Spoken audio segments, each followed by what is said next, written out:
வார்த்தைக்கு நேராக நாம் திரும்புவோம். இந்த மாதம் முழுவதும் உபத்திரம் என்ற தலைப்பிலே நாம் தியானிக்கும் பொழுது, உபத்திரம் நமக்கு உண்டா? இயேசு கிறிஸ்து தானே கல்வாரி சிலுவையிலே நமக்காக பாடுகளை சுமந்து விட்டாரே, நமக்காக உடைக்கப்பட்டாரே, நமக்காக நொறுக்கப்பட்டாரே. நான் ஏன் பாடுபட வேண்டும்? அவர் நொறுக்கப்பட்டதற்கு ஆதாரமாக கர்த்தரோ அவரை நொறுக்க சித்தமாகி அவரை பாடுகளுக்கு உட்படுத்தினார் என்று சொல்லி ஏசாயா 53:10 வாசிக்கிறோம். நமக்கு உண்டா என்று சொல்லி கேள்வி கேட்கும் போது பவுல் மூலமாக கொலோசியர் 1:24 இப்பொழுதும் நான் உங்கள் நிமித்தம் அனுபவிக்கிற பாடுகளில் சந்தோஷம் அடைந்து கிறிஸ்துவனுடைய உபத்திரவங்களில் குறைவானதை அவருடைய சரீரமாகிய என் மாம்சத்திலே நிறைவேற்றுகிறேன். அவருடைய சரீரம், அவருடைய சரீரமாகிய சபையில் அவர் தலையா இருக்கிறார், நானும் நீங்களும் அங்கமா இருக்கிறோம். பவுல் சொல்லுகிறார், நான் கொஞ்சம் தான் பாடுபடுறேன்.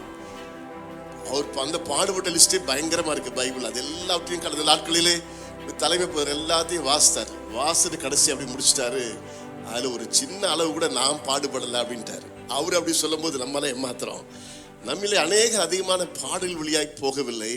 நமக்கு வந்திருக்கிற கிருபை ஓவர், அதிகமான கிருபை. ரொம்ப ஜாலியா விட்டு இருக்கிறோம்.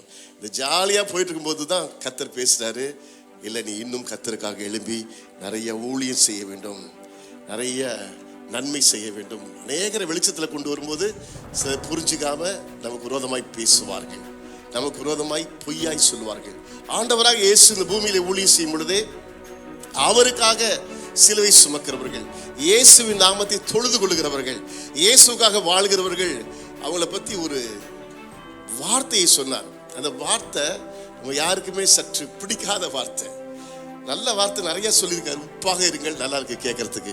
வெளிச்சமாக இருங்கள், நல்லா இருக்கு. நான் சொல்ற வார்த்தை, அவர் சொன்ன வார்த்தை நம்ம பற்றி சொல்றாரு. என் நிமித்தம் உங்களை நிந்தித்து துன்பப்படுத்தி பலவித தீமையான மொழிகளையும் உங்கள் பேரில் பொய்யாய் சொல்வார்கள் ஆனால் மத்திய 5:11-12 மத்திய 5:11-12 ரொம்ப இந்த உபத்திரவம் என்று சொல்லும்போது அவரே சொல்லிட்டார், என் நாமத்தின் நிமித்தம், இயேசுவின் நாமத்தின் நிமித்தம் நீங்கள் நிந்திக்கப்படுவீர்கள், துன்பப்படுத்தப்படுவீர்கள்.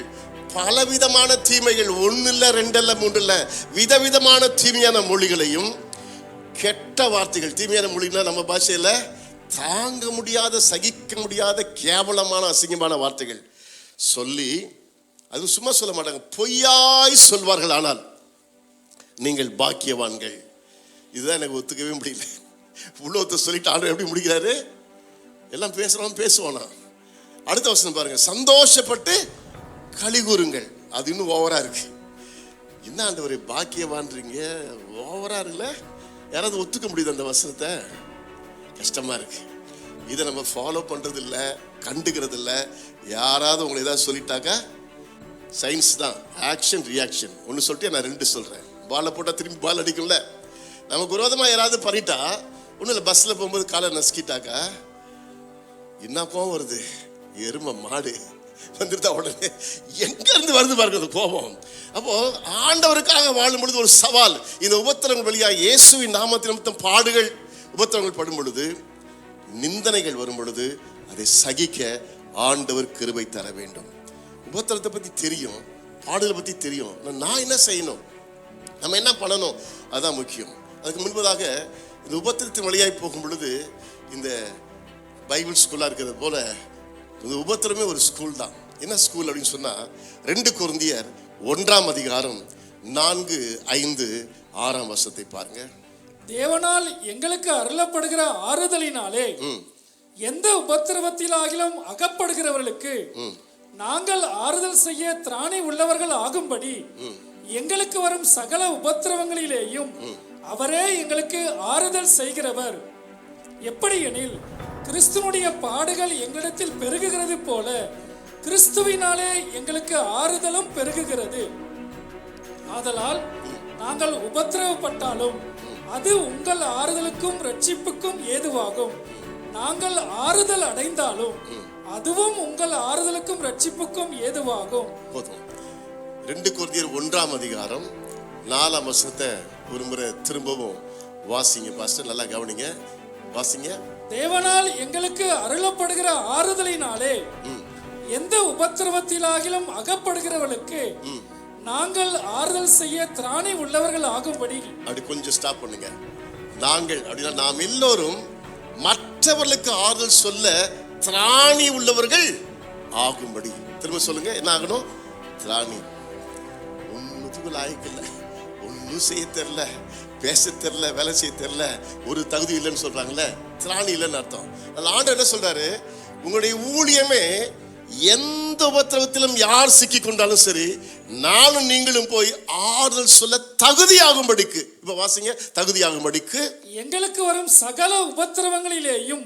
எங்களுக்கு வரும் சபையோரே, இந்த செய்தியை டிவிலையும் யூடியூப்லையும் கவனித்துக் கொண்டிருக்கிற தேவ பிள்ளையே, உங்களுக்கு வருகிற சகல உபத்திரவங்களிலேயும் அவரே எங்களுக்கு ஆறுதல் செய்கிறவர். கரங்களை வைத்து சொல்லுங்க, இயேசுவே எங்களுக்கு ஆறுதல் செய்கிறவர். ஏதோ வேகத்துல பைபிளை படிச்சுட்டு பிரசங்கத்தை கேட்டு போறதில்ல, பிராக்டிக்கலா நடைமுறையில் நானும் நீங்களும் ஊழியம் செய்ய அழைக்கப்பட்டிருக்கிறோம். என்ன ஊழியம்?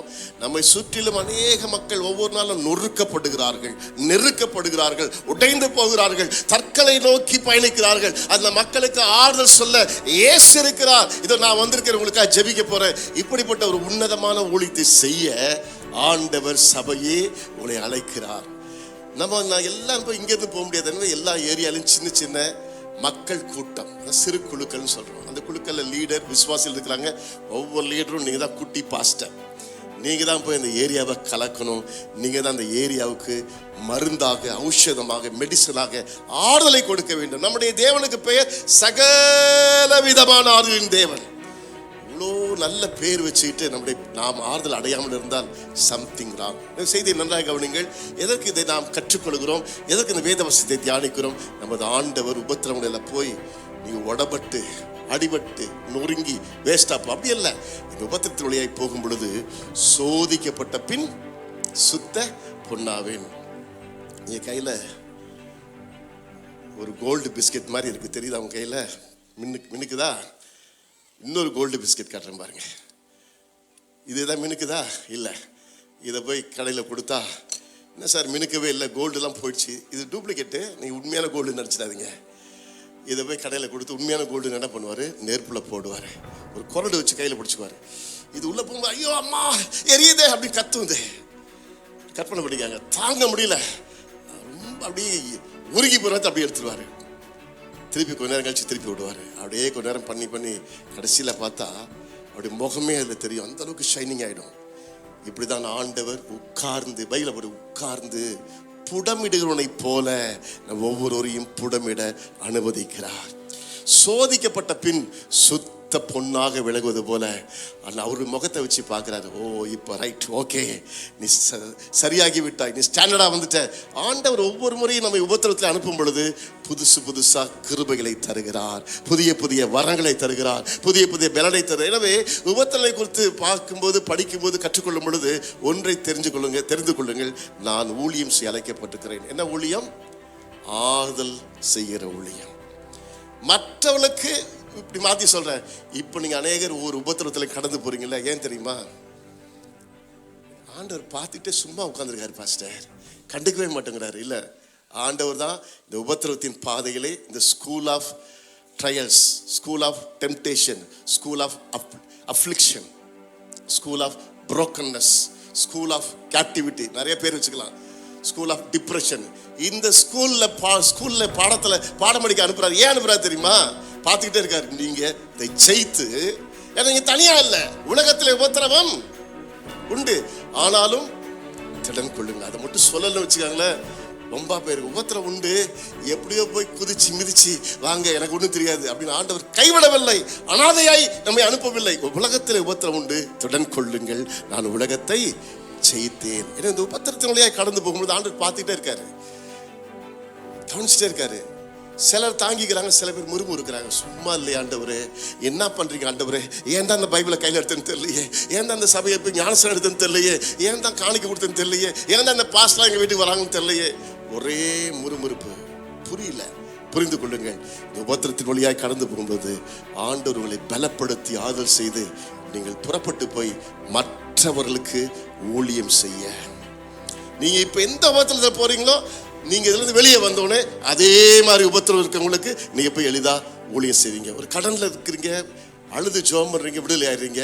கடன்காரங்களாம் உங்களை தேடி வருவாங்க. சார், நான் கடன்ல சாகிற மாதிரி இருக்கேன், கவலைப்படாத, நான் கூட கடன்ல தான் இருந்தேன், ஜெபம் பண்ணேன், ஃபாஸ்டிங் இருந்தேன், ஆண்டவர் என்னை காப்பாற்றினார். என் குடும்பம் உடையிற மாதிரி இருந்துச்சு, நாங்கள் ஜெபம் பண்ணோம், ஆண்டவர்களை தூக்கி விட்டார். உங்க குடும்பம் உடையிற மாதிரி இருக்கா, நாங்கள் வந்து ஜெபம் பண்றோம். இப்படிப்பட்ட ஊழியங்களை செய்வதற்கு உபத்திரப்படுகிற நீங்கள் கர்த்தரால் ஆறுதலும் பலனும் பெறுகிறபடினாலே மற்றவர்களுக்கு ஊழியம் செய்ய தகுதிப்படுத்துகிறார். சொல்லுங்க பார்க்கலாம், தகுதிப்படுத்துகிறார். எனவே இந்த பில்டிங்குள்ள இருக்கிற ஒருவரும் வேஸ்ட் கிடையாது. இந்த செய்தியை பார்த்து கொண்டிருக்கிற நீங்கள் விசேஷமானவர்கள். இப்படி வைங்க பாருங்க, கைக இப்படி காட்டுங்க பார்க்கலாம். இப்படி ஏன் தெரியுமா, அந்த காலத்தில் கையெழுத்து போடலான்னு இப்படி வைப்பாங்க. கை வச்சாலும் சொல்லுவாங்க, இது பாரு படிக்க தெரியல, கை நாட்டு. இப்போ அப்படிலாம் இல்லை, படித்தவங்க படிக்காத எல்லாமே கை நாட்டு தான். நாங்கள் எல்லாமே கை நாட்டு தான். ஆஃபீஸ்க்கு வந்தால் கை அப்படி நீட்டணும், அட்டெண்டன்ஸு. ஐடி கம்பெனியில் கை நாட்டு, எல்லாம் சமம் தான், கை நாட்டு தான். இதில் என்ன ஸ்பெஷல்னா, எனக்கு பதிலாக வேற யாரும் கை வைக்க முடியாது, நான் தான். மற்றவங்க அவங்க தான். உங்களுக்கு பதிலாக நான் வர முடியாது, எனக்கு பதிலாக நீங்கள் வர முடியாது. என்ன அர்த்தம்? You are special. ஒவ்வொருவரையும் ஆண்டவர் யூனிக்காக, வித்தியாசமாக ஆண்டவர் படைத்திருக்கிறார். நம்மை கொண்டு இந்த உலகத்தை கலக்க போகிறார், நம்மை கொண்டு சென்னையை கலக்க போகிறார், நம்மை கொண்டு அவருடைய ராஜ்யத்தை பலமாய் ஸ்தாபிக்க போகிறார். ஆமென் சொல்லுங்க. இப்ப புரியுதா எதுக்கு உபத்திரமோ? இந்த உபத்திரத்தின் வழியாய் நம்மை புடமிடுகிறார். உபத்திரத்தின் குகையிலே அவனை 7 முறை புடமிட்டுனா பரிபூர்ணமாக ஆண்டவர் டெஸ்ட் பண்ணி, ஓகே சிகிச்சையில் இருக்க, ஓகே இந்த கண்ணாடியை சேல் பண்ணலாம், எல்லா செக்கப்பும் பண்ணியாச்சு என்று அப்படிப்பட்ட தெளிவான விதத்திலே நம்மை ஆண்டவர் பக்குவப்படுத்துகிறார், உருவாக்குகிறார். அடுத்தது, இந்த உபத்திரத்தின் வழியாய் போகும் பொழுது என்ன ஆசீர்வாதம் சொன்னாக்கா, 126 சங்கீதம் 1, 2, 3. 126 சங்கீதம் 1, 2, 3. சியோனின் சிறையிருப்பை கர்த்தர் திருப்பும் போது சொப்பனம் காண்கிறவர்கள் போல் இருந்தோம். அப்பொழுது நம்முடைய வாய் நகைப்பினாலும் நம்முடைய நாவு ஆனந்த சத்தத்தினாலும் நிறைந்திருந்தது. அப்பொழுது கர்த்தர் இவர்களுக்கு பெரிய காரியங்களை செய்தார் என்று புறஜாதிகளுக்குள்ளே சொல்லிக் கொண்டார்கள். கர்த்தர் நமக்கு பெரிய காரியங்களை செய்தார், இதன் நிமித்தம் நாம் மகிழ்ந்திருக்கிறோம். போதும். சிறையிருப்பை திருப்பும் பொழுது, சிறையிருப்புன்னு 70 வருஷங்கள் ஜெயில இருந்து பாபிலோனுக்கு கீழே சிக்கி கொண்டிருந்த மக்கள் விடுதலை ஆகும்போது அவங்க பாட்டுக்கு நடனம் ஆடி ஸ்தோத்தரிப்பின் ஒரே டான்ஸ் ஆடிட்டு வராங்க. தாங்க முடியல சந்தோஷம். அவருடைய வாய் மகிழ்ச்சியினாலே, அவருடைய வாழ்க்கையில இது உண்மையாதான் வெளியில போறோமா, கண்ணை மூட்டி சொப்பனம் பார்க்குற மாதிரி இருக்கு. நாங்கள் சொப்பனம் காண்கிறோம் போல காணப்பட்டோம். அப்படிப்பட்ட ஒரு பெரிய ஜாய். உபத்திரத்தினுடைய கடந்து போகும்போது ஆண்டவர் நம்மை சுற்றி இருக்கிற மக்கள், புறஜாதிகள் இஸ்ரவேல் மக்களை பார்த்து, இவ்வளோ பெரிய தேவன் இவளை சந்தித்தார், தேவன் இவளை விடுவித்தார் என்று சொல்லி ஆச்சரியப்படுவார்கள். புறஜாதிகள் வந்து பார்ப்பார்கள். உங்க சொந்த குடும்பத்தார், நண்பர்கள், விரோதிகள் அநேகர் உங்களை பார்த்துக்கிட்டே இருக்கிறாங்க. போ போ போ, அந்த கூட்டம் தானே, போ, தொலைஞ்ச, நாசமா போவ, என்னென்னமோ சொல்லிட்டாங்க. ஆனா நீங்க நாசமா போவதில்லை. கர்த்தர் உங்களை பார்த்து கொண்டே இருக்கிறார். நீ கடந்து போகிற சிறையில் இப்பொழுது கர்த்தர் உங்களை விடுதலையாக்கி எல்லாருடைய கண்களுக்கு முன்பாக உங்களை உயர்த்துவார். நீங்கள் வெட்கப்பட்டு போவதில்லை, நீங்கள் வேஸ்டாக போவதில்லை. கர்த்தர் உங்களை உருவாக்கி கொண்டே இருக்கிறார். சிறையிருப்பை திருப்புற தேவன். சில ஆபீஸ்ல நல்ல லீடர்ஸ் இருப்பாங்க, நல்ல எஜமான் இருப்பாங்க. சில ஆபீஸ்ல முரட்டு ஆசாமி. இங்கிலீஷ் பைபிளில் 4-5 டிரான்ஸ்லேஷன் பார்த்தா நல்லவர்களுக்கு மாத்திரமல்ல மோசமானவங்களுக்கும் சொல்லி தமிழ் பைபிள் இருக்கு. பேதுருல இங்கிலீஷ்ல பார்த்தா ஹார்ஷ், கடினமான மோசமான அதிகாரிகள். ஆனாலும் பேதுரு எழுதுறாரு, இயேசுவின் நிமித்தம் கீழ்ப்படியுங்கள். சில பேர் என்னை மறைச்சு பார்க்குற மாதிரி இருக்கு. உங்களுக்கு வந்தா தான் தெரியும், எங்க ஆபீஸ்ல அவன் மனுஷனாவே தேவ பிள்ளையே, இயேசுவின் நாமத்தின் நிமித்தம் உங்களுக்கு மேல இருக்கிற முரட்டு ஆசாமிக்கு அமைதியா இருங்க. நாள் ஒன்று வரும், கர்த்தர் உங்களை இன்னுமாய் உயர்த்துவார். முரட்டு ஆசாமி இருக்கிற இடம் தெரியாம போயிடுவாரு, அல்லது உங்கள் நிமித்தம் முரட்டு ஆசாமி மாறி போயிடுவாரு. எனக்கு உங்க சாட்சி என்ன தெரியுமா? ஆபீஸ்ல சால்ட் அண்ட் லைட், அமைதியா இருக்கும் உப்பு. அது எல்லா கடையிலும் மூட்டையா வெளியில கட்டி வச்சிருக்காங்க, யார் வேணா எடுத்துக்காங்கன்ற மாதிரி. கடையை மூடியாச்சு, உப்பு மூட்டை மட்டும் வெளியில இருக்கு. நான் கேட்டேன், ஏன்னா உப்பு முக்கியமானது, யாரும் திருட மாட்டாங்க, அப்படி வியாபாரிகள் சொல்றாங்க. ஆனா ஆண்டவர் சொல்றாரு, நீங்க மிக மிக முக்கியமான உப்பு.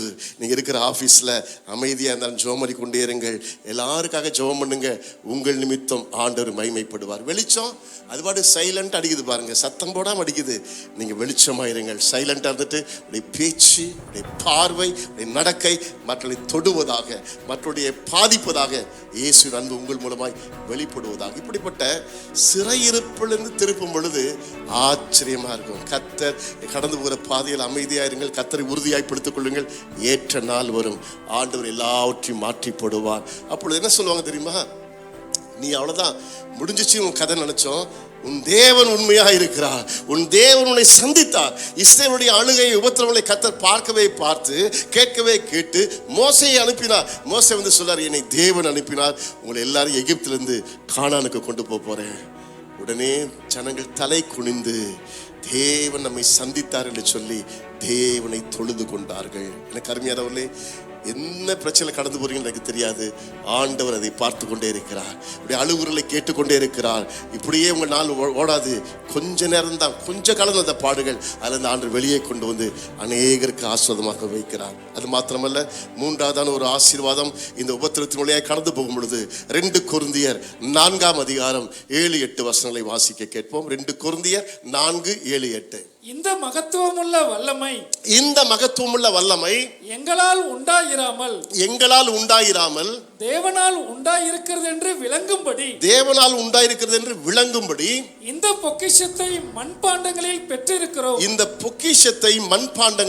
பெற்றிருக்கிறோம். நாங்கள் எப்பக்கத்திலும் நெருக்கப்பட்டும் ஒடுங்கி போகிறதில்லை. எல்லாம் சேர்ந்து சொல்லுங்க, நாங்கள் எப்பக்கத்திலும் நெருக்கப்பட்டும் ஒடுங்கி போகிறதில்லை. கலக்கமடைந்தும் மன முறிவு அடைகிறது இல்லை. துன்பப்படுத்தப்பட்டும் கைவிடப்படுகிறது இல்லை. கீழே தள்ளப்பட்டும் மடிந்து போகிறது இல்லை. கவனிங்க, இந்த 2 வசனங்கள் தொடர்ந்து அது கீழே நேரம் கிடைக்கும் வீட்டில் பலமுறை இதை வாசிங்க. இந்த வேத வசனங்கள் மிக மிக மிக முக்கியம். எக்ஸாம்ல போடுவாங்க தெரியுமா, நோட்ல VVIன்னு போடுவீங்களே, வெரி வெரி இம்பார்ட்டன்ட், முக்கியமான வசனம். கொஞ்சம் மனப்பாடம் பண்ணிடுங்க. என்ன சத்தியம்? மகா பெரிய பொக்கிஷமாகிய ஜோதியாகிய இயேசு கிறிஸ்துவை இந்த மண் பாண்டங்களில், உங்க மேல நெஞ்சில் அல்லது தலைமையில் எங்கேயாவது கை வச்சு சொல்லுங்க, இந்த மண் பாண்டங்களில் பெற்றிருக்கிறோம். என்ன, யார் வந்திருக்க அந்த மண் பாண்டத்தில்? மகாதேவன், மகாதேவன், மகா பெரியவர், ஜோதியில் ஜோதி, ஒருவரும் காணக்கூடாதவர், தேவன் மாம்சத்தில் வெளிப்பட்டார். அந்த தேவன் எங்க? என்னிலே வாசம் பண்ணுகிறார். ஹல்லேலூயா. இந்த பெரிய பொக்கிஷத்தை இந்த மண்பாண்டத்தில் பெற்றிருக்கிறபடியினாலே, இன்னும் யாராவது இந்த செய்தியை கேட்கிற உங்க உள்ளத்துல, நீங்க சொல்ற மாதிரி இயேசு எனக்குள்ள இல்லை அப்படின்னு சொன்னா ஒன்றும் பிரச்சனை இல்லை. இந்த கூட்டம் முடியும் பொழுது நீங்க முன்னால வாங்க, உங்களுக்காக நாங்கள் விசேஷமாய் ஜெபம் பண்ணுவோம், உங்களோட கூட பேசுவோம். ஆண்டவரை நிச்சயமாய் ஆசீர்வதிப்பார். இந்த மகாதேவன் எனக்குள்ள இருக்கிறபடினாலே வேதத்துல வாசித்தமை எப்பக்கத்திலும் நெருக்கப்பட்டும் ஒடுங்கி போகிறதில்லை. சில பேருக்கு ரொம்ப நெருக்கம் வந்தாலும் சரியா சாப்பிட மாட்டாங்க, நல்லா போல முழு இருக்கிற குண்டான ஆளுங்க பரிதாபமாயிடும். என்னன்னாக்கா, நிம்மதியே இல்லை, வீட்டில் நிம்மதி இல்லை, ஆஃபீஸ்ல நிம்மதி இல்லை, எல்லாரும் ஏதாவது சொல்லிட்டே இருக்கிறாங்க. எப்பக்கத்திலும் நெருக்கம், ஒடுங்கி போகிறது இல்லை. எப்பக்கத்தில் கலக்கம் அடைந்தும் மன முறிவு. எத்தனை பேர் உண்மையா சொல்லுங்க, உடஞ்சி போய் சாப்பிட பிடிக்கல பாஸ்டர், எதை தொட்டாலும் சீ வேணாம், எல்லாமே எனக்கு வேணாம், சித்தா நல்லா இருக்கும், மன முறிந்த ஆவி யாரால் தாங்கக்கூடும்? துன்மார்க்க நோய் கொண்டு ஒடுங்கி போகிறான். நாம் அதிகமாய் பாவம் செய்யும்போது எலும்புகள் எல்லாம் உலர்ந்து போகிறது என்று யோபிலே வாசிக்கிறோம். இயேசு கிறிஸ்து நமக்குள்ளே வரும் பொழுது பாவங்களை மன்னித்து எலும்புகளை நினமுள்ளதாக்குவார். ஒரு புல் முளைப்பது போல, ஒரு செழிப்பது போல நமக்குள்ள ஒரு புது பலன் உண்டாகிறது. இந்த ஆச்சரியமான அதிசயமான சம்பவம் எப்பொழுது வருகிறது? இயேசு நமக்குள்ளே வரும் பொழுது. இயேசு கிறிஸ்து நமக்குள்ளே இருக்கிறபடினாலே, பெரிய பொக்கிஷம் இருக்கிறபடினாலே பவுல் தெளிவாய் சொல்லுகிறார், நாங்கள் நொறுக்கப்பட்டாலும் நெருக்கப்பட்டாலும் எங்களை ஒண்ணுமே செய்ய முடியாத காரணம் எங்களுக்குள்ளே இருக்கிறவர் பெரியவர். இப்ப சொல்லுங்க, எனக்குள்ளே இருக்கிறவர் பெரியவர். எப்பக்கத்திலும் நெருக்கம் வந்தாலும் சொல்லுங்க, எப்பக்கத்தில் நெருக்கம் வந்தாலும், எப்பக்கத்தில் கலக்கம் வந்தாலும் எங்களை ஒன்றும் செய்ய முடியாது. இயேசு பெரியவர் கூட இருக்கிறாரு. நாங்கள் சோர்ந்து போய் அழுதுகிட்டே இருக்க மாட்டோம். அழுகுறாங்களா நல்லா சொல்லுங்க. சோர்ந்து போய் அழுதுட்டே இருக்க மாட்டோம். நிறைய பேர் அழல. Very good. நமக்கு உடனே அழுக வந்துடும். கொஞ்ச நேரம் அழுத தப்பு இல்லை. உடனே நான் ஒரு முறை அழுதுட்டேன். அவர் வீட்டில் போய் தனியாக ஜோம் பண்ணேன். வெக்கமா இல்லை, என் பேரை சொல்லி நானே, ஆலன் வெக்கமா இல்லை, சி இதுக்கு போய் அழுதுட்டியே. அடிக்கடி என் ஆத்துமாவே நீ ஏன் சோர்ந்து போற? கண்ணாடி பார்த்து நீங்களே உங்களை பார்த்து சொல்லுங்க, ஏன் நீ கலங்கி போற? உனக்குள்ள இருக்கிற பெரியவர். ஹல்லேலூயா. இப்படிப்பட்ட அற்புதமான தேவன் நமக்குள்ளே வாசம் பண்ணுகிறபடினாலே இந்த உபத்திரத்தின் வழியாக கடந்து போகும் பொழுது மற்றவர்களுக்கு ஆறுதல் செய்ய தகுதி கிடைக்கிறது. நாம் உடைந்து போகாதபடிக்கு நமக்குள்ளே இருக்கிற ஆவியானவர் பலப்படுத்துகிறார். இப்பொழுது ஒரு 4 குறிப்புகளை சொல்லி முடிக்க போகிறேன். என்ன 4 குறிப்புன்னு சொல்ல, இந்த உபத்திரவத்திலே நெருக்கத்திலே நாம் கடந்து போகும் பொழுது சில சமயம் ஏன் தான் இது நடக்குது, புரியாத புதிர் போல ஏன் என் லைஃப்ல இப்படிதான் நடக்குது அப்படின்னு சொல்லி குழப்பமா இருக்குது. இப்படி குழப்பங்கள்லாம் வந்துகிட்டே இருக்கும். ஒரு 4 காரியங்களை மனசுல வைத்துக் கொள்ளுங்க. முதலாவது, உங்களில் இருக்கும் வெளிச்சம் இருளாய் போகாதபடிக்கு ஜாக்கிரதையாயிருங்கள். உபத்திரத்தின் வழியாய் போகும் பொழுது நமக்குள்ள இருக்கிற ஆண்டவர், நமக்குள்ள இருக்கிற வெளிச்சம், நமக்கு இருக்கிற ஜோதியாகிய பரிசுத்த ஆவியானவர் இவளை துக்கப்படுத்தாதபடிக்கு, இருள் அடையாதபடிக்கு ஜாக்கிரதையாருங்கள். எப்படி பாஸ் இதெல்லாம் நடக்கும்? இந்த உபத்திரம் வரும் பொழுது ஜெபம் குறைஞ்சிரும், பைபிள் படிக்க மாட்டீங்க, சர்ச்சுக்கு வர மாட்டீங்க, யாரை பார்த்தாலும் எல்லாரும் ஃப்ராடு, இந்த பாஸ்டங்கள்லாம் ஃப்ராடு, சபையெல்லாம் ஃப்ராடு, பைபிள்லாம் ஃப்ராடு. இப்படி உங்களுடைய மனசுல குழப்பம் வந்த உடனே உங்களுக்குள்ள இருக்கிற வெளிச்சம் கொஞ்சம் கொஞ்சமாக இருளாகி அவர்கள் தேவனை அறிந்தும் தேவனை துதியாமல் இருந்து தங்களுடைய இருதயங்களிலே இருள் உள்ளவர்கள் ஆனார்கள். Be careful. உபத்திரத்தின் வழியாக கடந்து போகும் பொழுது முதலாவது நீங்க கவனிக்க வேண்டியது, உங்களுக்குள்ளே இருக்கிற வெளிச்சத்தை இருளாகி போகாதபடிக்கு எச்சரிக்கையாகிறீர்கள். Don't demand to understand. ஏன் அப்படிலாம் நடக்குது சொல்லிட்டு கேட்டுட்டே இருக்காதீங்க. நடக்கிறது நடக்கட்டும், எல்லாவற்றையும் பார்க்கிற இயேசு உயிரோடு இருக்கிறார். ஆமென், ஆமென். யோசேப்பை குறித்து பார்ப்போம். ஆதியாகமம் 37ஆம் அதிகாரம் 2ஆம் வசனம். யாக்கோபுடைய சந்ததியின் வரலாறு. யோசேப்பு 17 வயதிலே தன் சகோதரனுடைய ஆடுகளை மேய்த்துக் கொண்டிருந்தான். அந்த இளைஞன் பில்கால் சில்பால் என்னும் தன் தகப்பனுடைய மறுமனையாட்டிகளின் குமாரரோடு இருந்து அவர்களுடைய துன்மார்க்கத்தை தன் தகப்பனுக்கு சொல்லி வருவான். போதும். 17 வயசுல வந்த பிரச்சனை. 17 மட்டும் ஞாபகம் வச்சுக்காங்க. 17 வயசுல யோசேப்பு போய் ஆடுகளை மேய்த்து கொண்டிருக்கும் போது அவன் வாயை வச்சு சும்மா இல்லை. தம்பிங்க அண்ணன்மாரெல்லாம் செய்யற தப்பெல்லாம் போய் டேடிகிட்ட சொல்லிட்டு இருந்தான். அப்பா அப்பா அப்பா என்ன சண்டை போடுறானுங்க, இப்படி அடிச்சுக்கிறானுங்க. நம்ம ஊர்ல என்ன சொல்லுவோம், டேய் நீ ரொம்ப கோல் சொல்றடா சொல்லுவோம்ல. கோல் சொல்லிட்டே வந்தான். இது நல்லதா கெட்டதா? கெட்டதா? அவங்க கெட்டு போகாம இருக்கிறதுக்காக அப்பாட்ட சொல்றது நல்லது. கெட்டு போயிடக்கூடாது சொல்லனாக்கா அவங்க பாட்டு கெட்டு போயிருப்பாங்க. ஸோ நல்ல விதத்தில் நல்ல ஆவியோடு கூட போட்டி பொறாமை இல்லாமல் நம்ம குறித்து யாராவது நல்ல கிரிட்டிசிசம் நமக்கு மேலே இருக்கவங்கள்ட்ட குறை சொன்னால் நம்ம திருத்திக் கொள்வதற்கு வசதியாக இருக்கும். இவன் கோல் சொன்னால் அவனுக்குலாம் பொறாமை ஆயிடுச்சு. இந்த அப்பா சும்மா இருக்கக்கூடாது, அவனை மட்டும் ரொம்ப நேசித்து சூப்பராக அழகான கலர் பல கலரில் ட்ரெஸ் பண்ணி கொடுத்துட்டாரு. அதோட பரவாயில்ல, இந்த 17 வயசுல எல்லாம் வீட்டில் படுத்துருக்கும் போது திடீர்னு உள்ளால் எழுந்திரிச்சு இந்த யோசேப்பு சொல்கிறான், டேடி சூரியன் சந்திரன் 11 நட்சத்திரம் எல்லாம் எனக்கு பார்த்து சல்யூட் வணங்குறாங்க அப்படி சொல்லிட்டான். இதெல்லாத்துக்கும் எல்லாருக்கும் கடுப்பாயிடுச்சு, பொறாமை ஆயிடுச்சு. பொறாமை எங்க வீட்டுக்குள்ள எங்க வருதோ அங்க டேஞ்சர். இயேசுவை பொறாமையினாலே காட்டி கொடுத்தார்கள். எல்லா அரசியல் கட்சி, எல்லா குடும்பம், கம்பெனியில உங்களுக்கு வேலை போகுதுனாக்க யாராவது ஒருத்தன் பொறாமையினால் ஏதாவது போட்டு கொடுத்துருப்பான். கவலையே படாதீங்க. ஆண்டவர் நமக்காக பேசுகிறவர், நமக்காக யுத்தம் செய்கிறவர், மேல மேல உயர்த்துகிறவர். இந்த பொறாமையினாலே இவன் சொப்பனக்காரன் சொல்லி பேர் வச்சு கூட இருக்கிற பிரதர்ஸ் எல்லாம் அவனை ஒரு குழியில தள்ளிடுறாங்க. முதல் சாவடிக்க நினைக்கிறாங்க, அதுக்கப்புறம் குழியில தள்ளி வித்துடுறாங்க. 20 வெள்ளி காசுக்கு எகிப்துக்கு போறான். முதலாவது குழி பிட், அடுத்து கொண்டு போய் வித்துடுறாங்க. அங்க வித்த இடத்துல ஒரு போத்திபார் அதிகாரி வீட்டில் விற்கிறாங்க. அந்த அம்மா சும்மா இல்லாம அவன் அழகா இருக்கான்னு சொல்லிட்டு அவனோடு கூட தப்பா பழக நினைச்சாங்க. அவன் போய் சொல்லி சிறைச்சாலையில போட்டுட்டாங்க. பிட்ல இருந்து பிரிசனுக்கு வந்துட்டாரு. பிரிசன்ல இருந்து ஆண்டவர் ஆச்சரியமாக உயர்த்தி பேலஸுக்கு போயிட்டாரு. உடைய வாழ்க்கையில எந்த குழியில விழுந்தாலும் ஏசு உங்களை உயர்த்துவார். இப்போ அப்பாட்ட வந்து சொல்றாங்க, இந்த ட்ரெஸ்ஸை காமிச்சு, டேடி யாக்கோப் அவர்களே உங்க மகன் நேசித்த மகன் மிருகம் அடிச்சு சாவடிச்சிருச்சு, அதுல ஒரு ரத்தம்லாம் படிஞ்ச மாதிரி பண்ணிட்டாங்க. வேற ஒரு ஆடை அடிச்சு ரத்தத்தை பூசிட்டாங்க. அப்பாவும் ஏமாந்துட்டாரு. டெய்லி அழுகுறாரு, அழுதுகிட்டே இருக்கிறாரு. ரொம்ப வருஷம் ஆச்சு. பஞ்சத்துல எல்லா சகோதரன்மாரும் வெளிநாடு போய் வெளியூர் போய் சாப்பாட்டுக்கு அலையும் போது யோசேப்பு இருக்கிற ஊர்ல எகிப்துல போயிட்டு யோசேப்கிட்ட போயிட்டு சாப்பாடு அரிசிலாம் வாங்கிட்டு வராங்க. யோசேப்புன்னு தெரியாது, வேற பாஷை பேசுறாரு. ஒரு முறை போயிட்டு வந்து 2வது முறை போகும்போது யோசேப்பு அவர்கிட்ட கேள்வி மேலே கேள்வி கேட்டு என்ன சொல்றது, ரொம்ப கேள்வி கேட்டு குடைச்சல் போட்டுக்கிறாரு. அவங்களாம் பயந்துட்டாங்க, என்னடா இருந்தாலும் இவ்வளோ கேள்வி கேட்குறாரு. கடைசியில் கண்டுபிடிச்சிட்டாரு. கடைசியில் ஒரு முடிவுக்கு வந்துட்டாரு, நான் தான் உங்களுடைய சகோதரனாகிய யோசேப்பு. அந்த காட்சியெல்லாம் வீட்டில் போய் படிங்க, நிச்சயமாக அழுக வரும். எல்லாரும் கட்டி பிடிச்சிட்டு ஒருத்தர் அழுகிறாங்க. கடைசியில் அவர் சொல்றாரு, அப்பாவை கூட்டிட்டு வாங்க. நிறைய வண்டியில் அனுப்புகிறாரு அப்பாவை கூட்டிட்டு வரதுக்கு. கிட்டத்தட்ட 70க்கும் அதிகமான பேர் யாக்கோபோடு குடும்பங்கள் எல்லாம் சேர்ந்து எகிப்துக்கு வராங்க.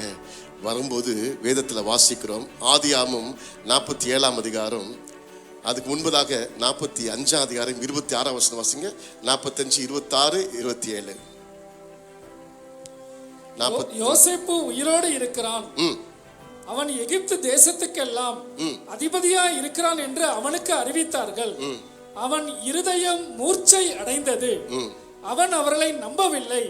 அவர்கள் யோசேப்பு தங்களுடனே சொன்ன வார்த்தைகள் யாவையும் அவனுக்கு சொன்ன போதும் தன்னை ஏற்றிக்கொண்டு போகும்படி யோசேப்பு அனுப்பின வண்டில்களை அவன் கண்டபோதும் அவருடைய தகப்பனாகிய யாக்கோபின் ஆவி உயிர்த்தது.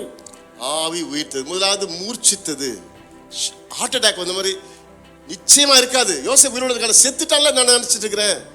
நம்முடைய வாழ்க்கையில் நடக்கிற சில சம்பவங்கள் புரியவே புரியாது. அந்த நேரத்தில் என்ன செய்யறது, எல்லாமே தேவனுக்கு தெரியும். நம்முடைய இருதயத்தை பாதுகாத்து கொள்ள வேண்டும். யாக்கோபால தாங்க முடியல, மயக்கடிச்சு விழுந்துட்டாருன்னு நினைக்கிறேன்.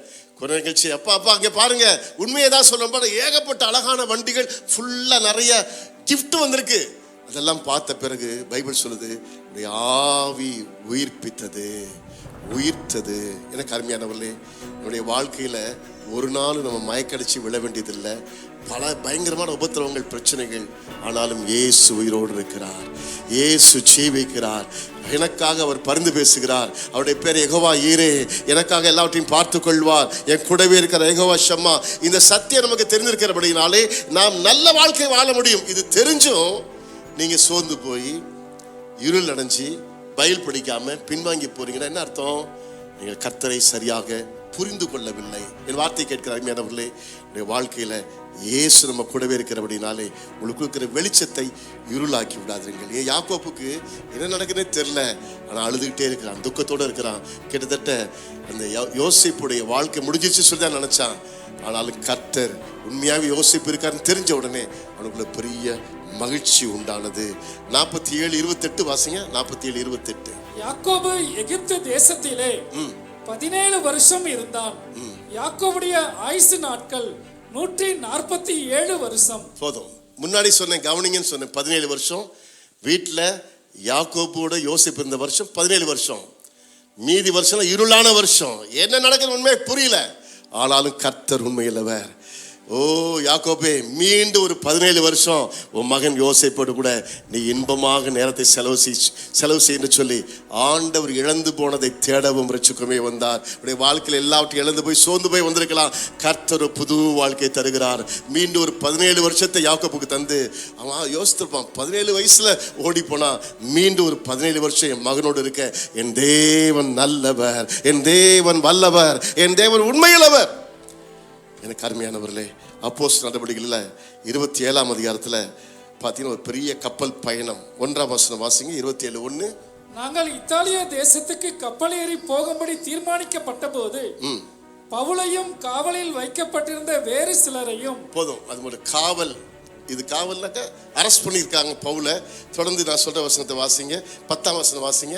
மனுஷரே, இந்த யாத்திரையினாலே சரக்குக்கும் கப்பலுக்கும் மாத்திரமல்ல, நம்முடைய ஜீவனுக்கும் வருத்தமும் மிகுந்த சேதமும் உண்டாயிருக்கும் என்று காண்கிறேன் என்று சொல்லி அவர்களை எச்சரித்தான். நல்லா கவனிங்க, சிறை வாழ்க்கை. நம்ம நல்ல ஆவிக்குரிய மனுஷன்தான், ஆனாலும் என் நாமத்தின் நிமித்தம், இயேசுவின் நாமத்தின் நிமித்தம் சிறைச்சாலை அனுபவம் பவுலுக்கு உண்டானது. தேவ பிள்ளைகளே, நம்ம நல்லா தான் சபைக்கு வரோம், போகிறோம், நல்லா தான் வேலை செய்கிறோம். தேவையில்லாத பிரச்சனைகள், தேவையில்லாத சிறை அனுபவங்கள் வரும்போது சோர்ந்து போயிடாதீங்க. எல்லா தீமையும் நன்மைக்கு ஏதுவாக ஆண்டவர் மாற்றுவார். இந்த வேத பகுதி ரொம்ப இன்ட்ரெஸ்டாக இருக்கும், ரொம்ப அருமையான வேத பகுதி. பவுலை கைதியாக கொண்டு போகிறாங்க. Father Bergman ஸ்பாட்டா படிட்டாரு. கைதியாகி போனா கேப்டனா மாறிட்டான். எங்கேயாவது கைதியா போனீங்கன்னா நீங்க தான் பாஸா வர போறீங்கன்னு அர்த்தம். சோர்ந்து போயிடாதீங்க. இவன் கைதியாய் போகும்போது இவன் ஆவிக்குரிய கண்கள்ல விஷன் பார்க்கறான். ஒரு பெரிய புயல் எழும்பி வருகிறது. சொல்றான், தயவுசெய்து கப்பலை ஓட்டாதீங்க, நான் பார்க்கிறேன். ஆவிக்குரிய தரிசனம், ஓப்பன் விஷன். 2 விஷயம் கண்ணை திறந்திருக்கும் போதே பார்க்க முடியும், கண்ணை மூடி ஜெபிக்கும் போது காட்டுவார். எப்படி வேணா செயல்படுவார். இதை போய் சொல்றாரு, கப்பல் எடுக்காதீங்க ப்ளீஸ். பொதுவாக சொல்லுவாங்க அவர் குள்ளமா இருப்பாருங்க. பேசிக்க அந்த குள்ள கத்திரிக்காய் இருக்கு, சும்மா நோய் நோய்னு ஏதாவது சொல்லிட்டு இருக்கு. வாயம் கூட சொல்லுங்க. தென்றல் காற்று மெதுவாய் அடித்தபடினாலும் பைபிள் சொல்லிருக்கு. எப்பா நீ சொல்ற கப்பல் எடுக்காதுன்ட்டு, காற்று எவ்வளவு அழகா இருக்கு பாரு. தென்றல் காற்று மெதுவா வீசுது, படகு எடுத்துட்டு போறாங்க. பைகளை போட்டு படகு அப்படியே போயிட்டு இருக்கும்போது திடீரென்று யூரோக்கிலித்தானி என்கிற புயல் வந்தது. அன்னைக்கே பேர் வச்சுட்டாங்க புயலுக்கு. இன்னைக்கு நம்ம ஏகப்பட்ட பேர் வைக்கிறோம்ல, அன்னைக்கும் பேர் வச்சிருக்காங்க. அந்த புயல் வந்த உடனே சொல்லி முடிக்கிறேன். 276 பேர் கப்பல் இருந்தாங்க. சூரியன், சந்திரன், நட்சத்திரங்கள் ஒன்னையும் கிட்டத்தட்ட 13 நாட்கள் யாருமே பார்க்கல, சாப்பிடல. கப்பல் இருக்கிற சாப்பாடு மூட்டையெல்லாம் தூக்கி கடல்ல போட்டாச்சு. பவுல் மட்டும் எழுப்பி சொல்றாரு, நீங்க யாருமே சாப்பிடல, நான் சொல்றேன் தயவு செஞ்சு சாப்பிடுங்க. இன்றோடு 14வது நாள். நேற்று இரவு தேவ தூதன் என்னை வந்து சந்தித்தான்.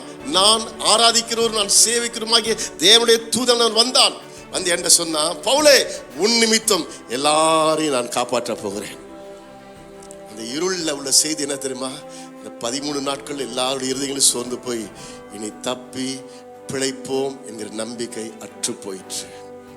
வாழ்க்கையில் இப்படிப்பட்ட குழப்பம் வரும்போது நம்ம ஜெபிப்பதை விட்டு விடுவோம், பைபிள் வாசிக்கதை விட்டு விடுவோம், பின்வாங்கி போய் விடுவோம், வெளிச்சம் இருளாய் மாறிவிடும். எனவே நெவர் எவர், ஒரு நாளும் உங்களுக்குள்ள இருக்கிற வெளிச்சத்தை இருளாக போவதற்கு விட்டு கொடுக்காதீங்க. பவுல் எல்லாருக்கும் சாப்பாடு கொடுத்து எல்லாரையும் தைரியப்படுத்தி, அந்த கப்பல் பவுல் சொன்னது போல பீஸ் பீஸா ஆயிடுது, எல்லாரும் சேதம் வரும், நீங்க சாக மாட்டீங்க. ஒரே ஒரு பவுல் நிமித்தம் 275 பேரும் காப்பாற்றப்பட்டார்கள். எல்லாரும் பலகையை பிடிச்சிக்கிட்டு நீந்தி கரை சேர்ந்தார்கள். நீங்க ஒரே ஒரு ஆள் நிமித்தம் உங்க வீடு ரட்சிக்கப்படும். ஒரே ஒரு ஆள் நிமித்தம் தெருவில் இருக்க அத்தனை பேரும் தொடுவார்கள். ஒரே ஒரு ஆள் நிமித்தம் உடைய கம்பெனி பாதுகாக்கப்படும். நீங்க சேர்ந்து போராடி ஜெபம் பண்ணுங்க. நீங்கள் திரும்ப சொல்ல விசேஷமானவர்கள். கடந்து போற உபத்திரவத்தின் நடுவே ஆண்டவர்களை உயர்த்தி அநேகருக்கு ஆசீர்வாதமாக வைப்பார். அடுத்த குறிப்புக்கு நான் கடந்து செல்ல விரும்புகிறேன். 2வது குறிப்பு, 4 குறிப்புல 2வது குறிப்பை கவனிங்க.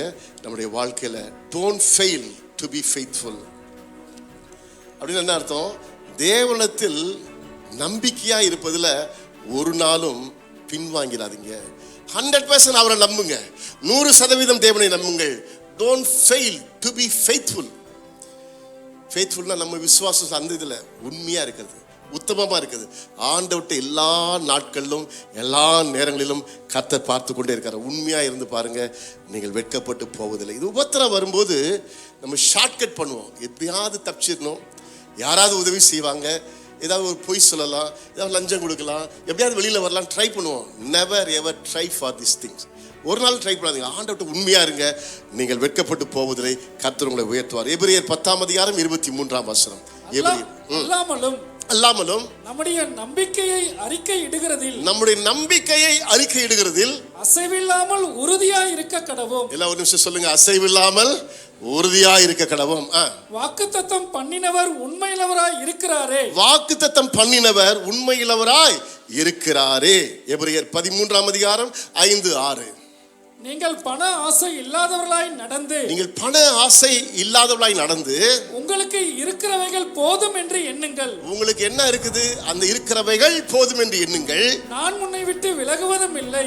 எல்லாரும் சேர்ந்து சொல்லுங்க, நான் உன்னை விட்டு விலகுவதும் இல்லை, உன்னை கைவிடுவதும் இல்லை என்று அவர் சொல்லி இருக்கிறாரே. வாக்குத்தத்தம் பண்ணினவர் உண்மையுள்ளவராய் இருக்கிறாரு. அவர் சொல்றாரு, நான் தான் சொல்றேன், உங்களை விட்டு விலக மாட்டேன், உங்களை கைவிட மாட்டேன் என்று சொல்லி இருக்கிறாரு.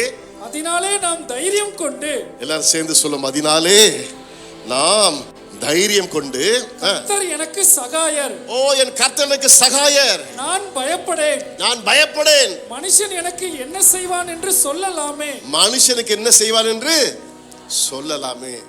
யாரு டிரான்ஸ்லேட் பண்ணாங்களோ தெரியல, ரொம்ப அழகா பண்ணாங்க. சொல்லி இருக்கிறாரே, சொல்லலாமே, உண்மையிலவராய் இருக்கிறாரே. அவர் உண்மையிலவராக இருக்கிறதுனால நம்ம தைரியமாக வாயத்தை சொல்லலாம், நான் வெட்கப்பட்டு போவதில்லை. என் கையில் கொஞ்சம் தான் பணம் இருக்குது, ஃபீஸு கட்டணும் 1 லட்சம், என் கையில் 10,000 20,000 இருக்குது. ஆண்டு சொல்கிறார், கவலைப்படாத, நான் கூடவே இருக்கிறேன், நான் முன்னிட்டு விலகுவதில்லை. பில்டிங் கட்டி முடிக்கணும், இன்னும் 10 கோடி அல்லது 5 கோடி, கையில் இருக்கிறது 1 கோடி தான், நான் கூடவே இருக்கிறேன், நீ வெட்கப்பட்டு போவதில்லை.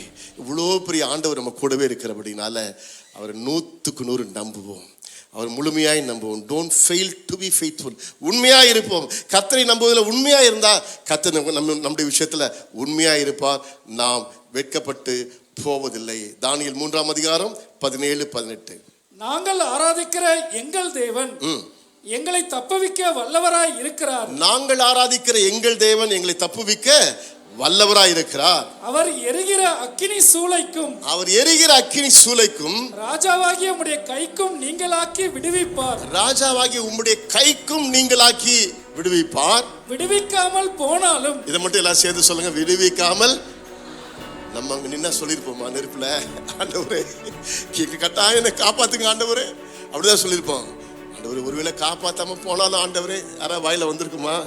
இப்ப நான் சொன்னோன்னு தைரியமா சொல்லிட்டீங்க, சொல்லுங்க, விடுவிக்காமல் போனாலும் நாங்கள் உம்முடைய தேவர்களுக்கு ஆராதனை செய்வதும் இல்லை. நாங்கள் நீர் நிறுத்தி வைத்திருக்கிற தங்க சிலைக்கு, தங்க சாமிக்கு ஆராதனை செய்வதில்லை. நீர் நிறுத்தின பொற்சிலையை பணிந்து கொள்வதும் இல்லை என்கிறது. நீர் நிறுத்தி வைத்திருக்கிற பொற்சிலைக்கு, தங்க சிலைக்கு பணிந்து கொள்வதும் இல்லை என்று ராஜாவாகிய உமக்கு தெரிந்திருக்க கடவுதே என்றார்கள். உங்களுடைய விசுவாசத்தை தைரியமா அறிக்கை செய்யுங்க, அதுல கொஞ்சம் கூட பின்வாங்காதீங்க. ஒரு நம்ம சர்ச்சில் ஒரு தம்பி இப்ப ஃபாரின் போயிட்டான். அவன் ஹைஸ்கூல் படிக்கும்போது ஒரு நாள் என்னை கூட்டாங்க ஜெபம் பண்ணுறதுக்கு. போய் ஜெபம் பண்ணேன். என்ன பிரச்சனை, நல்லா படிக்கிறப்ப திடீர்னு ஆஃப் ஆகிட்டான், மூளை வேலை செய்யலை, மனப்பாடம் பண்ண முடியல, எதையும் மனசில் தங்கலை. சரி, அப்பா அம்மா சொன்னாங்க ஜெபம் பண்ண சொல்லி பேசினேன். உண்மை எனக்கு புரியல. தனியாக கூட்டிகிட்டு போயிட்டு ஒரு 10 கேள்வி டாக்டர் கேட்பாங்களே, இது சாப்பிட்டியா, அது சாப்பிட்டியா, இப்படி சாப்பிட்டியா, என்ன பண்ண கேட்டே இருப்பாங்களே, அந்த மாதிரி என்னென்னமோ கேட்டே இருக்கிறேன். ஒரு கட்டத்தில் கண்டுபிடிச்சிட்டேன். அவனுக்கும் ஆண்டவர் உதவி செஞ்சார். என்ன கண்டுபிடிச்சேன்னு சொன்னால், அவன் ரோட்டில் நடந்து வரும்போது அவனுடைய ஃப்ரெண்ட்ஸோடைய அப்பா அவனை பார்த்து, என்னப்பா ஏசு ஏசுன்னு சொல்கிறியே, இந்த இயேசு பற்றி தான் ரொம்ப பேசுகிறீங்களோ, பிரச்சாரம் பண்ணுறீங்களோ, இயேசு தான் உண்மையான கடவுள், அப்படி 2-3 கேள்வி கேட்கும்போது உடனே என்ன பண்ணிட்டான் தெரியுமா, தைரியமாக நம்பிக்கை சொல்லாதபடிக்கு, அப்படிலாம் இல்லை அங்கிள் அப்படின்ட்டான். இதான் அவன் செஞ்ச பாவம். ஒரே ஒரு வார்த்தை சொன்னான், நோ அப்படிலாம் இல்லைன்ட்டான்.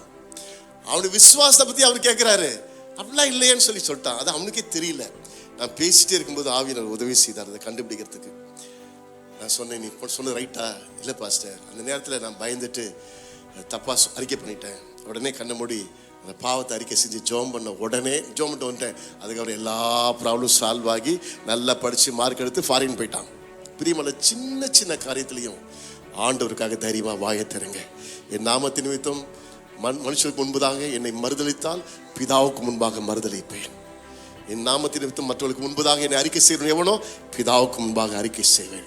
நான் சொல்லலை, இயேசுவே சொல்றாரு. அதனால தான் எல்லாரும் முன்னாடி கூடும், வாங்க இயேசு ஏற்றுக்கொள்ளலாம், வாங்க அறிக்கை செய்யறதுக்காக வாங்க, இயேசுவே ஆண்டவர் சொல்லி தைரியமா சொல்லுங்க, நீங்கள் வெட்கப்பட்டு போவதில்லை. ஆமேன். ஸோ முழுமையாக அவரை நம்பி இருப்பதிலே உறுதியாயிருங்கள். 3வது குறிப்புக்கு நான் போகிறேன். 3வது குறிப்பு, நெருக்கங்கள் உபத்திரவங்கள் வரும் பொழுது எந்த விதமான கசப்புக்குள்ளும் சிக்கி விடாதீர்கள். Never got bitter, never got bitter. உபத்திரத்தில் போகும்போது நம்மளையும் அறியாமல் தேவையில்லாத கசப்புக்குள்ளே போய் மாட்டிக்கணும். கசப்பு, யாராவது பேசுறது நமக்கு பிடிக்கல, நம்ம தாக்கிட்டாங்க, மேலே கோபம் வரும். இந்த கோபம், ஆங்கர், கோபம் அப்படி மாறி யார் நம்ம வேதனைப்படுத்தினாங்களோ, கோபப்படுத்தினாங்களோ அவங்க மேலே வெறுப்பு வந்துடும். பார்த்தாலே பிடிக்காது. வெறுப்பு கொஞ்ச நாள் வளர்ந்து வளர்ந்து கசப்பாக மாறிடும்.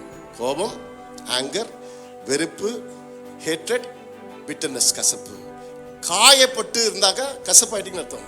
எனக்கு அவரை பிடிக்கல, அவர் என்னை தாக்கிட்டாரு. காயப்பட்டவர்கள் மற்றவர்களை காயப்படுத்துவார்கள். கசப்பானவர்கள் எங்கே போனாலும் பேசினாலும் எல்லாரும் கசப்பாயிடுவாங்க. ஒரு சண்டை, ஒரு குழப்பம் வந்துடும். ஸோ இதை கேட்டுக்கொண்டு இருக்கிற அருமையானவர்கள், நீங்கள் பயப்படாதீங்க. என்ன பாஸ்டர் என்னை பற்றி அப்படியே சொல்கிறீங்க, நான் அப்படி தான் பண்ணிட்டு இருக்கிறேன். வெரி குட், ஒத்துக்கிட்டிங்கன்னா சரி. ஆண்டவர் இந்த கசப்பை எடுத்து போட வல்லவராயிருக்கிறார். நல்ல ஊழி செய்வர் அம்மா. உலகப்போர் முடியுது. இந்த ஹிட்லருடைய படைகள் பயங்கரமாக சாகடிக்கிறாங்க யூதர்களை. தன் சொந்த சிஸ்டரை கற்பழித்த ஒரு வீரன் அங்கே இருக்கிறான். மீட்டிங்கில் இருக்கிறான். இந்த அம்மா வார் முடிஞ்சவொடனே பிரசங்கம் பண்ணுறாங்க, சுவிசேஷம் அறிவிக்கிறாங்க, இயேசு நல்லவர் உங்களை மன்னிக்கிறான்னு சொல்லி பிரசங்கம் பண்ணுறாங்க. ஸ்டேஜை விட்டு இறங்கி வரும்போது பிரைஸ் சொல்லான்னு கை கொடுக்குறான். யாரு? தன் சொந்த சகோதரியை கற்பழித்து கெடுத்தவன். நல்லா தெரியும் இவன் தான் மோசமான ஆளுன்ட்டு. எப்படிங்க கை கொடுக்க முடியும்? கொஞ்சம் யோசித்து பாருங்க. உடன் பிறந்த சகோதரி கெடுத்த ஒரு துரோகிக்கு எப்படி கை கொடுக்க முடியும்? அந்த அம்மா பாலிய கட்சி எழுதுறாரு இந்த சம்பவத்தை. நம்ம ஒரு நிமிஷம் ஆண்டவரேன்னு மனசுக்குள்ளே சோம்பறேன், என்னால் முடியல ஆண்டவரே, ஹெல்ப் மீ லார்ட், உதவி செய்யுங்க. தேவ கிருபை வந்து இறங்கியது. ஒரு நொடி பொழுதுல அந்த கசப்பை மறந்துட்டு பிரைஸ் எல்லாம் கை கொடுத்துட்டாங்க. கருமையானவர்களே, உலகம் முழுசும் இயேசு குருதமா இளம்பினவர்களை மன்னிப்பது தான் சரித்திரம். ஸ்டெயின்ஸ் ஜீப்ல வச்சு எரிச்சு போட்டாங்க. அந்த ஸ்டெயின்ஸ் அந்த அந்த அம்மா சொல்லுது, என் கணவரை எரித்தவர்களை, என் மகனை எரித்தவர்களை நான் மன்னிக்கிறேன். ஸ்தேவான், பிதாவை இவளை மன்னியும், ஏன்னா கல்லெடுத்து அடிக்கிறாங்க, ஆனாலும் மன்னியும். இந்த மன்னிக்கிற குணம் வந்துச்சுன்னா கசப்பு ஓடிடும். இந்த உபத்திரத்தின் வழியாய் போகும்பொழுது நமக்கு வருகிற ஆபத்து என்ன? கசப்புக்குள்ளே சிக்கி விடுவோம். சின்ன சின்ன சண்டை, கணவன் மனைவி பிரிஞ்சு கிடக்குறாங்க. மனைவியை பிடிக்கல. வேற ஒரு சபையில கணவன் சபை கூட்டிட்டு போறாரு, அவர் சபை அட்டன் பண்ணாம வெளியில போயிடுறாரு. கணவன் மனைவி வீட்டுக்கு கொண்டுட்டு வர்றாரு. கணவன் சம்பாரிச்சு பணத்தை பிள்ளைங்க கையில கொடுக்குறாரு. இதெல்லாம் பார்த்த மகன் தற்கொலை பண்ண முயற்சிக்கிறாங்க. அநேக குடும்பங்களில் கணவன் மனைவி சண்டையினால பிள்ளைகள் தற்கொலைக்கு ட்ரை பண்றாங்க. Be careful. கசப்புல இருந்து வெளியே வாங்க. வேதத்தை எடுத்து வாசிப்போம். எபேசியர் 4:31-32. எபேசியர் 4:31-32. சகலவிதமான கசப்பும், எல்லாம் சேர்ந்து சொல்லுங்க, சகல விதமான கசப்பும், கோபமும், மூர்க்கமும், கூக்குரலும், தூஷணமும், மற்ற எந்த துர்குணமும் உங்களை விட்டு நீங்க கடவது. அப்படியே பாருங்களேன், கசப்பு, கோபம் எல்லாமே அப்படியே வளர்ந்துட்டே வருது. இந்த கோபம், அதுக்கு அடுத்த லைன் பார்த்தீங்கன்னா மூர்க்கணும் என்ன தெரியுமா? டபுள் ட்ரிபிள் மடங்கு ஃபயர், பயங்கரமா கத்துறது. கூக்குரல் அதை விட பயங்கரம். தூஷணம், கத்துறது மாத்திரம் இல்லை, கெட்ட கெட்ட வார்த்தையை சொல்லி சாபம் விடுறது. மற்ற எந்த துர்குணம் கொலையில வந்து முடியும். கொலை எங்க நினைச்சு சொல்றேன் பாருங்க. கசப்புனால கொலை. 2 சாமுவேல் 17 16 23. 2 சாமுவேல் 16:23. அந்நாட்களில் அகித்தோப்பேல் சொல்லும் ஆலோசனை தேவனுடைய வாக்கை போல இருந்தது. அப்படி அகித்தோப்பேலின் ஆலோசனை எல்லாம் தாவீதுக்கும் இருந்தது. அப்சலோமுக்கும் அப்படியே இருந்தது. தாவீதை போட்டுட்டு கீழே அப்சலோம் போடுறாங்க. இப்ப தாவீதுக்கு அடுத்தபடி அப்சலோம் ராஜாவா மாறிட்டான். திருட்டுத்தனமா ராஜாவா மாறினான். அப்பாவுக்கு விரோதமா பிளான் பண்ணி அப்பாவை ஊரை விட்டு விலக்கி அப்பாவும் அவருடைய ஃப்ரெண்ட்ஸும் அழுதுகிட்டே போறாங்க, பரிதாபமா போறாங்க காட்டுக்கு. நாட்டுக்குள்ள எக்காலம் ஊதி ராஜா வாழ்க வாழ்கன்னு சத்தம் போட்டு அப்சலோம் சிங்காசனத்தில் உட்கார வைக்கிறாங்க. இப்ப அரசாட்சி ஆரம்பிச்சாச்சு. அகித்தோப்பேல் தாவீதுக்கு வாயை தந்து பேசினாலே தேவ ஆலோசனையாக காணப்பட்டது. அப்படியே அப்சலோமுக்கும் இருந்தது. இப்ப அகித்தோப்பேல் நல்ல கேரக்டர், நல்ல ஆவி, வாயை திறந்தாலே நல்ல ஆலோசனை சொல்லுவாங்க. இப்ப பாருங்க 17 1-4 வாசிங்க. பின்பு அகித்தோப்பேல் அப்சலோமை நோக்கி, நான் 12,000 பேரை தெரிந்து கொண்டு எழுந்து இன்று ராத்திரி தாவீதை பின்தொடர்ந்து போகட்டும். அவன் விடாய்த்தவனும் கை தளர்ந்தவனுமாய் இருக்கையில் நான் அவனிடத்தில் போய் அவனை திடுக்கிட பண்ணுவேன். அப்பொழுது அவனோடு இருக்கும் ஜனங்கள் எல்லாரும் ஓடி போவதினால் நான் ராஜா ஒருவனை மாத்திரம் வெட்டி ஜனங்களை எல்லாம் உம்முடைய வசமாய் திரும்ப பண்ணுவேன். இப்படி செய்ய நீர் வகை தேடினால் எல்லாரும் திரும்பின பின் ஜனங்கள் சமாதானத்தோடு இருப்பார்கள் என்றான். 14.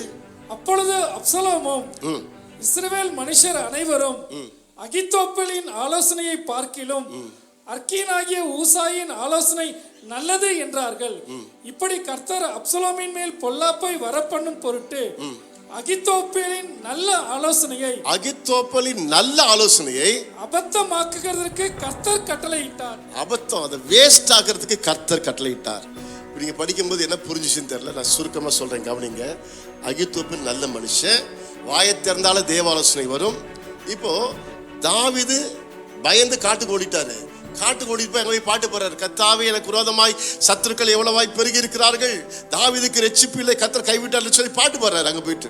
சங்கீதம் 3 அப்ப என்ன நடக்குதுன்னா, இங்க அரசு அமைச்சரவையில இந்த டைம் சரியான டைம், அவங்க அப்பா டயர்டாக இருக்காரு, தாகத்தோடு இருக்காரு, என்னை விடுங்க, 12,000 பேரை கொடுங்க, நான் ஓடி போய் நான் தாவீதை அடிச்சு கொலை பண்றேன். யார் சொல்றா?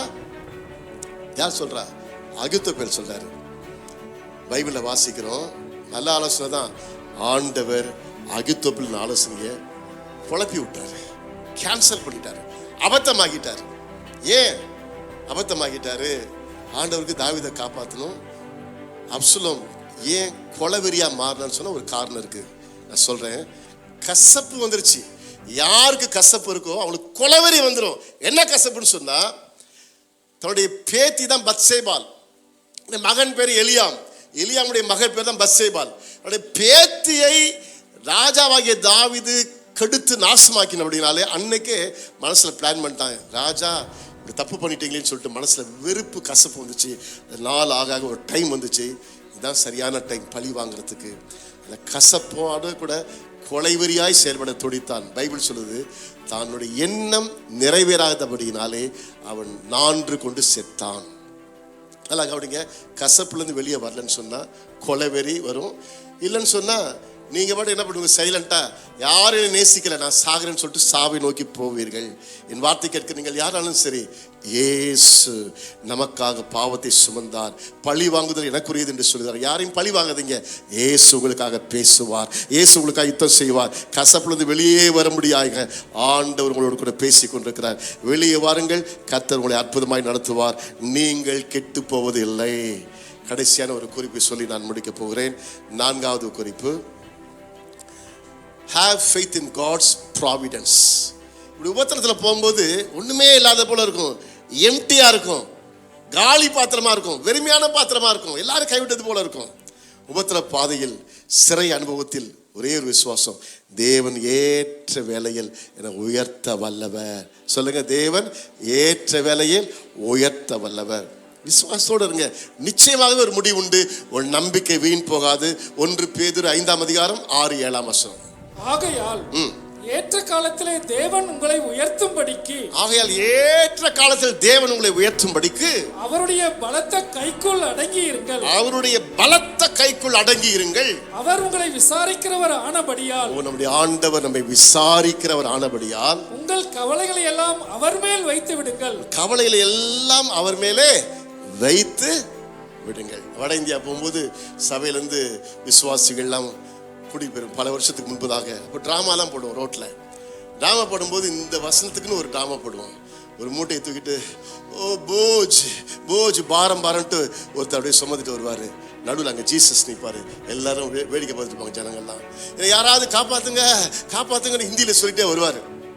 அதே வரும்போது இயேசு சொல்வார், வருத்தப்பட்டு பாரம் சுமக்கிறவர்களே எல்லோருமே இடத்துல வாருங்கள். உடனே இவர் போயிட்டு, ஓ இயேசுவே நீங்கள் இருக்கீங்களா, பாரத்தெல்லாம் வச்சுருவார். வச்சுட்டு அப்படியே டான்ஸ் ஆடுவார். ஓ நல்லா ஆயிட்டேன்ட்டு. ட்ராமா முடியும் போது எடுத்து முடியும், டான்ஸ் ஆடி முடிச்சுட்டு அந்த மூட்டை திருப்பி எடுத்து மேலே வச்சு நடந்து போயிடுவார். என்ன புரிஞ்சிச்சு? இதுதான் நீங்க செய்றீங்க. வந்து நல்லா ஜோமட்டு பாரத்தெல்லாம் வச்சுட்டு போகும்போது என்ன சொல்றீங்க, எங்க நடக்க போகுது? அந்த சிஸ்டருக்கு நடந்துச்சு, அந்த பாஸ்டருக்கு நடந்துச்சு, இந்த அண்ணன் நடந்துச்சு, எனக்கு எங்க நடக்க போகுது? அந்த பாரத்தை ஒரு முறை வச்சுட்டா விட்டுணும், என் தேவன் பார்த்து கொள்வார். உங்களுடைய குடும்ப பாரம் பெரிய பாரம், குடும்ப கஷ்டம் பெரிய கஷ்டம், உபத்திரத்துக்குள்ள போயிட்டு இருக்கிறீங்க, சோதனைகளை போயிட்டு இருக்கிறீங்க. உங்களை பத்தி கேவலமா பேசி, நியூஸ் பேப்பர்ல சொல்லி, வாட்ஸ்அப்ல சொல்லி, இமெயில சொல்லி, கொசுமெயில சொல்லி, எல்லா ஊரும் ஃபுல்லா சொல்லி கேவலப்படுத்திட்டாங்க. தலையே நிமிர முடியல பாஸ்டர்.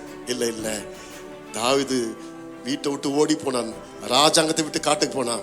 3ஆம் சங்கீதம் 3:3 சொல்றான், என் தேவன் எனக்கு கேடகமாக இருக்கிறார், என் தேவன் எனக்கு மகிமையா இருக்கிறார், ஏற்ற நாளில் என் தலையை உயர்த்துவார்.